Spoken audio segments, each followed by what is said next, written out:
There are moments in every life where the world seems to go quiet, and the weight of a single decision feels like the weight of the world itself. For a young woman named Esther, that moment arrived in the heart of the Persian Empire, a place where one wrong step meant certain death.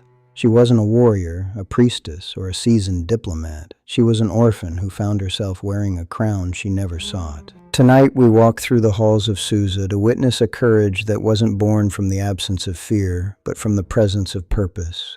This is, for such a time as this, the courage of Queen Esther. A story for everyone facing a door they are afraid to knock on. The record shows that in the 5th century BC, Persia was the greatest power the world had ever known, stretching from India to Ethiopia. It was a kingdom of 127 provinces, a tapestry of cultures and religions held together by the iron will of King Xerxes. At the center of it all was Susa, a city of marble and gold, of hidden intrigue and laws that once sealed could never be broken. In this empire, the law was more than a guideline. It was an absolute. The law of the Medes and Persians meant that once a king set his seal, not even he could retract his word. The chronicles speak of a time when King Xerxes displayed the riches of his glorious kingdom and the splendor of his excellent majesty for 180 days. But our story doesn't begin in the palace. It begins in the quiet shadows of a minority community living in exile. The couches were of gold and silver on a mosaic pavement of porphyry, marble, mother of pearl, and precious stones. It was a display of power meant to awe the world. Hadassah, known later as Esther, was a girl who knew loss early. An orphan, she was raised by her cousin, Mordecai. On the 7th day, when the heart of the king was merry with wine, he commanded Queen Vashti to be brought before him to show her beauty to the people. Mordecai was more than a guardian. He was a mentor who taught her the stories of her ancestors and the strength of her heritage. But Queen Vashti refused to come. Her refusal was not merely a domestic dispute. In the eyes of the Persian court, it was a threat to the order of the entire empire. They lived with a secret. In a vast empire, they were Jews, holding to a faith that set them apart, even as they sought to live in peace. The king consulted his wise men. They feared that if this went unpunished, every woman in the land would look with contempt on her husband. Mordecai knew the dangers of their identity in the shifting tides of Persian politics. "Reveal nothing," he cautioned her. And so a decree was issued. Vashti was to never again come before King Xerxes, and her royal position was to be given to another who was better than she.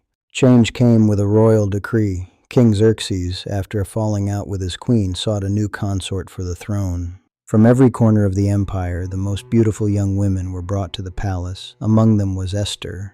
For a year she lived in a world of luxury and preparation. It was a golden cage, far from the simple life she had known. For 12 months, the young women underwent beauty treatments, 6 months with oil of myrrh and 6 with sweet perfumes.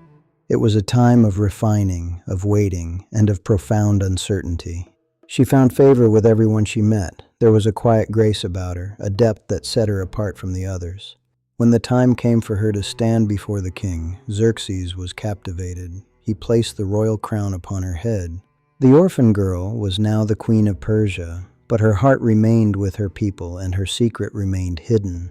While Esther navigated her new life, a dark shadow was rising in the palace courts. His name was Haman. Haman was a man consumed by the need for power and the demand for reverence. He was the king's right hand.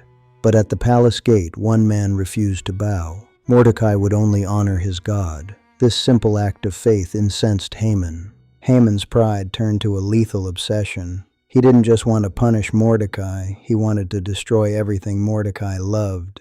Haman's hatred for Mordecai was rooted in an ancient rivalry. As an Agagite, he carried a generational grudge against the people of Israel, a fire that had smoldered for centuries before erupting in the palace of Susa. He went to the king with a carefully crafted lie. "There is a people scattered among us," he said, "who do not obey your laws." The king, unsuspecting, gave Haman his signet ring. A decree was written, translated into every language of the empire. The law was sealed. On a specific day, all Jews, men, women, and children, were to be eliminated. It was a death sentence. When the decree was published, a wave of terror swept through the Jewish communities. Mordecai tore his clothes and put on sackcloth. The decree traveled by the royal courier system, a network of riders known for their incredible speed. From the Indus River to the Upper Nile, the news spread. The record tells of great mourning, fasting, and weeping. The silence of heaven seemed to match the despair of the people. In every province, in every city, the letters were read in the language of the people. The weight of the king's seal was absolute. From within the palace, Esther heard of Mordecai's state. She sent him new clothes, but he refused them. He sent a message back. There was no escape from the Persian law. The date was set, the 13th day of the 12th month, a day of destruction for a people without a country. He told her of the decree. He told her she was their only hope. "Go to the king," he pleaded. "Beg for your people." But Esther knew the law of the inner court. To approach the king without an invitation was a crime punishable by death. Unless the king held out his golden scepter, any unsummoned visitor would be executed on the spot. And he hadn't called for her. She was the queen, but she was also a subject. She felt the weight of her mortality. "I cannot go," she initially thought. Then came Mordecai's famous reply, a challenge that resonates across the centuries to anyone who feels insignificant. "Do not think that because you are in the king's house, you alone of all the Jews will escape," he warned. "If you remain silent at this time, relief and deliverance will arise from another place, but you and your family will perish. And who knows but that you have come to your royal position for such a time as this?" The words pierced her. She realized her safety was an illusion, but her opportunity was a divine appointment. She sent word to Mordecai, "Gather all the Jews in Susa and fast for me. Do not eat or drink for 3 days." She and her maidens did the same. It was a time of complete surrender, a preparation not of the body, but of the soul. She reached her decision. No more secrets, no more fear. "I will go to the king," she said, "and if I perish, I perish." On the 3rd day she dressed, not in sackcloth, but in her royal robes. She didn't look like a victim. She looked like a queen. She walked the long, silent corridor toward the inner court. Each step was a testament to a faith that outweighed her fear. She reached the threshold. She stood where no one was allowed to stand. She waited for the king to look up. The king sat in his majesty. He saw a figure in the doorway, an unsummoned guest. The room went cold. But then, the record tells of a miracle of grace. The king was pleased with her. He reached for his scepter. He held out the golden scepter. Esther stepped forward and touched the tip of it. The sentence of death was stayed. "What is your request, Queen Esther?" he asked. But Esther was wise. She didn't rush. She invited him to a banquet. She invited Haman as well. She was building a bridge, setting a stage where truth could be heard without defensiveness. At the banquet, the king asked again, "What is your petition?" Esther deferred. "Come to another banquet tomorrow," she said. Haman left the palace in high spirits, convinced he was the most favored man in the empire. His pride was at its peak. After the first banquet, the king was intrigued. He had offered Esther anything she desired, yet she had only asked for his presence again.